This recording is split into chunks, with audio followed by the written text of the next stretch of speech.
Ah, you're conscious.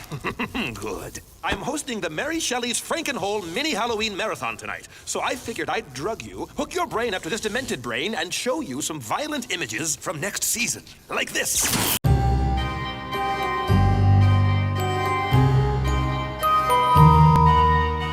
Man, I remember the good old days watching Cartoon Network till 9 o'clock when an eerie black image appeared on screen, ready to squish to the block Adult Swim.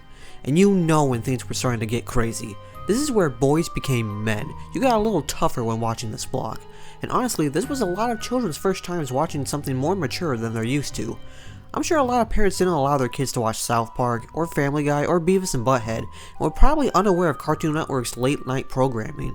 So, a ton of kids got their feet wet watching some really weird cartoons that Adult Swim was showing. Yeah, you had some reruns of popular adult shows like Family Guy and Futurama, but the original programming Adult Swim was airing was where it's at.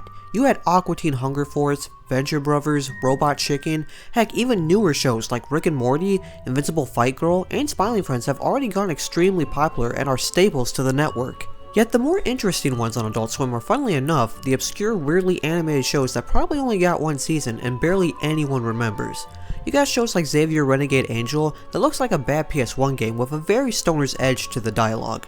There's Tom Goes to the Mayor, a show created by the likes of Tim and Eric that was very limited animation with still images of the actors portrayed. Then there's Laser Wolf, a very stylized show that had 2 different studios working on the animations for their 2 seasons, and is now just permanently gone from the Adult Swim's website of the shows. Like literally, it's just gone. But there is one show from Adult Swim that got cancelled too soon that I don't really see a ton of people bring up when talking about forgotten and underrated shows from this program. And that's a shame, because it's probably one of my favorites the block has to offer. And coming off from another underrated cartoon in the 2000s, the same creator tried his hand in a comedy horror, and that show ended up being Mary Shelley's Frankenhole. God, I love it when things end! Honestly, this is probably the most overlooked show Adult Swim has ever aired.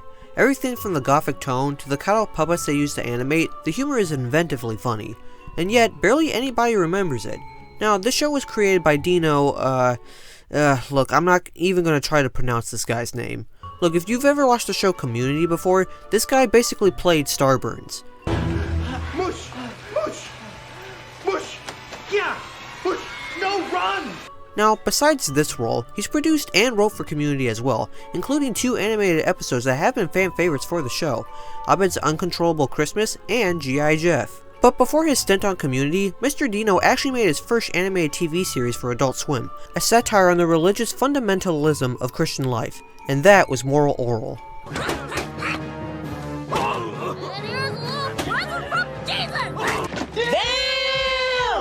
Now, I could say Moral Orel has been severely underrated, but that statement has been false as of late. A bunch of people have now shown great appreciation for this show, and has since grown a huge cult following this decade. And honestly, there are better people that gave their thoughts on Moral Orel than I ever could, in analyzing every detail and message the show gives. In comparison, I think Moral Orel is the Ratatouille of the Adult Swim programming. People are finally realizing this gem of a show, and is only getting its flowers more and more every day. So why not take a crack at Dino's other stop-motion show, Frankenhole? Sure, and that might be as dark thematically as Moral Orel, but at least the atmosphere is. Get it? Because it's set in Gothic Eastern Europe? Oh my god, who the hell cares? Mary Shelley's Frankenhole made its premiere on June 27, 2010, and has run its course over 2 seasons with a total of 20 episodes, ending in March 2012. So, what makes Frankenhole so special? Moral Orel showed tons of growth and maturity throughout its 3 seasons, with its 3rd season being a continuity of recurring subplots and themes coming together. What's Frankenhole's deal? Well, while it might not have a continued plot throughout the 2 seasons, some characters and plot threads reoccurred to help expand this universe.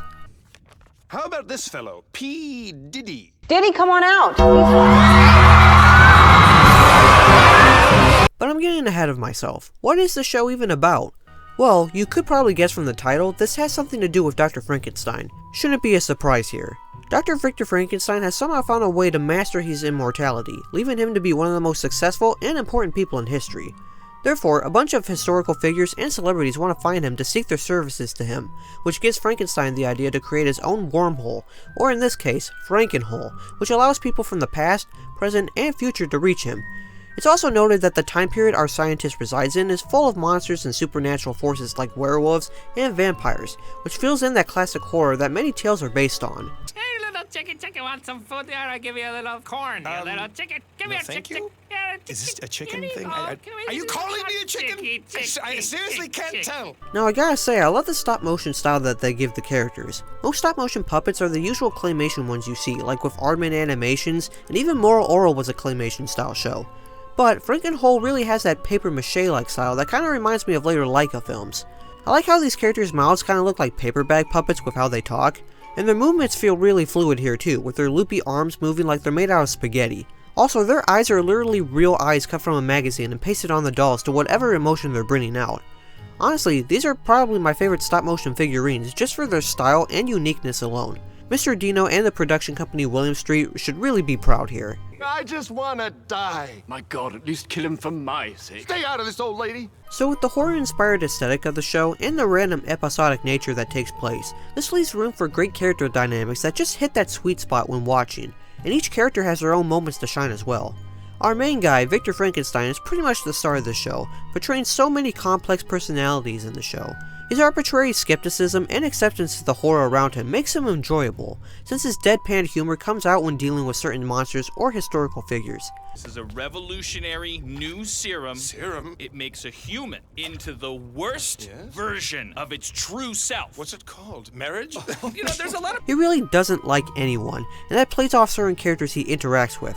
Also, this guy has a really weird sex life going on, oh boy. Victor isn't asexual, since his idea of regular sex is plain boring, and would rather punish himself with very erotic ways of pleasure. Yeah, did I mention this guy is a sadomasochist? What? Bro, what are you talking about, man?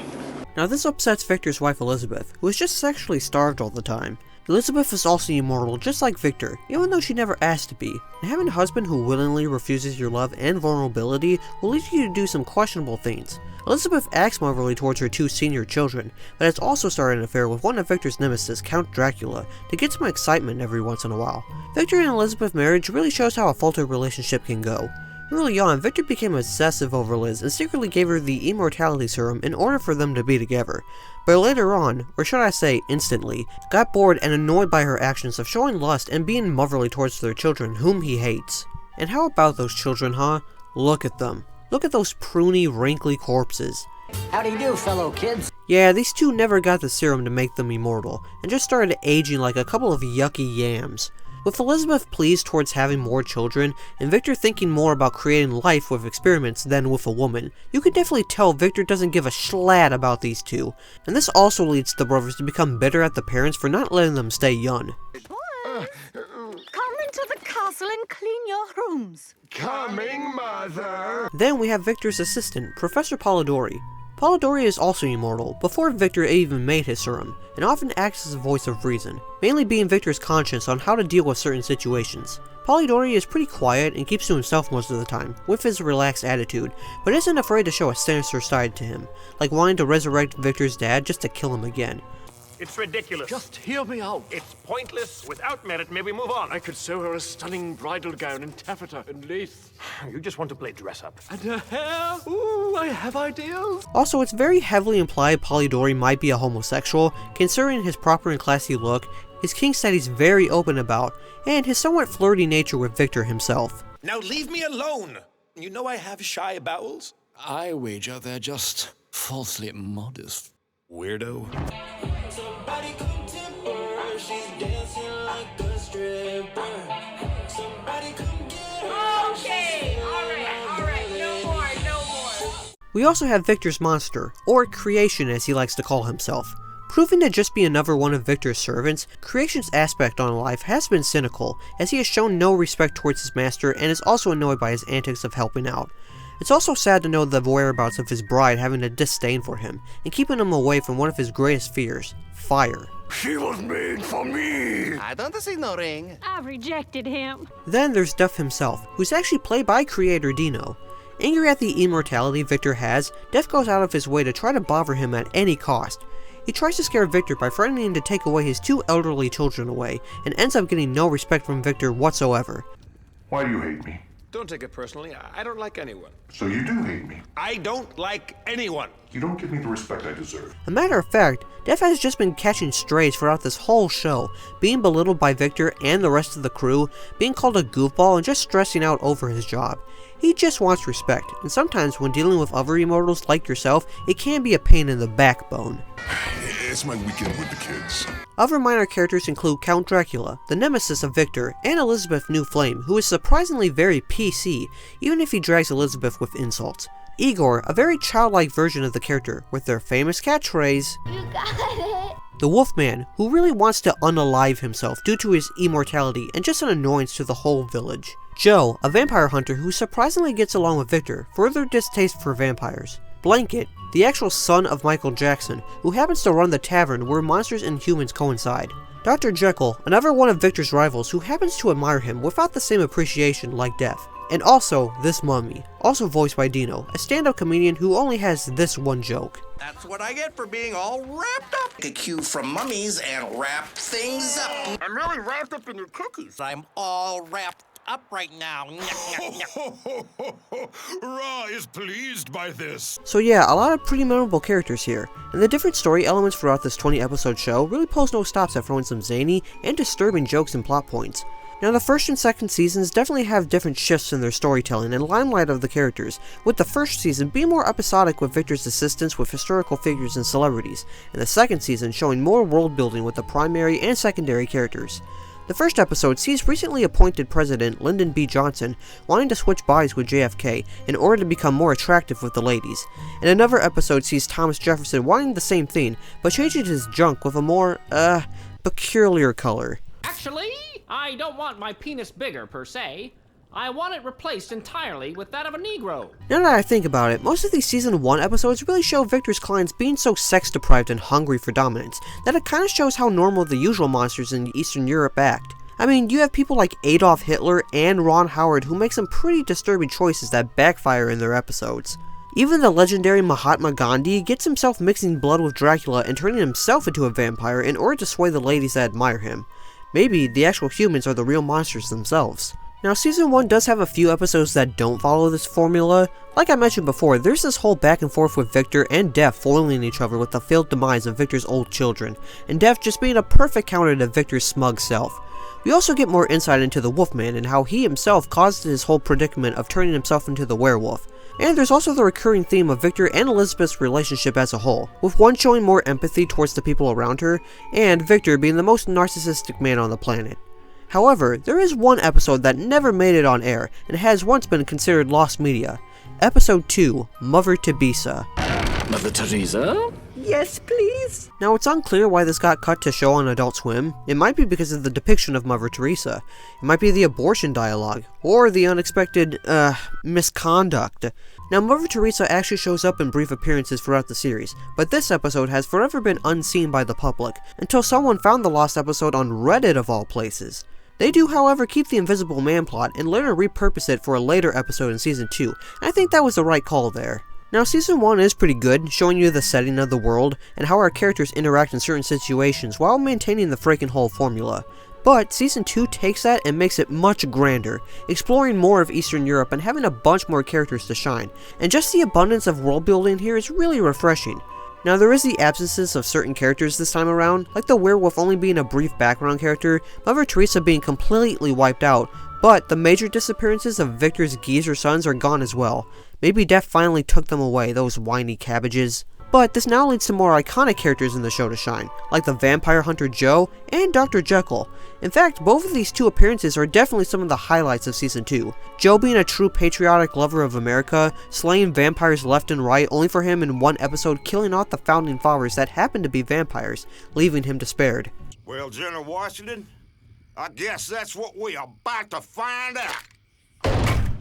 And yeah, just like Dracula and Death, Dr. Jekyll is another great foil to Victor, often idolizing him while being disrespected by his hero. This whole scene in episode 2 is peak comedy, with how Victor just annihilates Jekyll's ego. It's so hilarious. Here we go, everybody. Look at you. You can't even control it. Day 3. Oh, here we go. Monster. Wait, you drew a picture of a tree. Just hold on a second.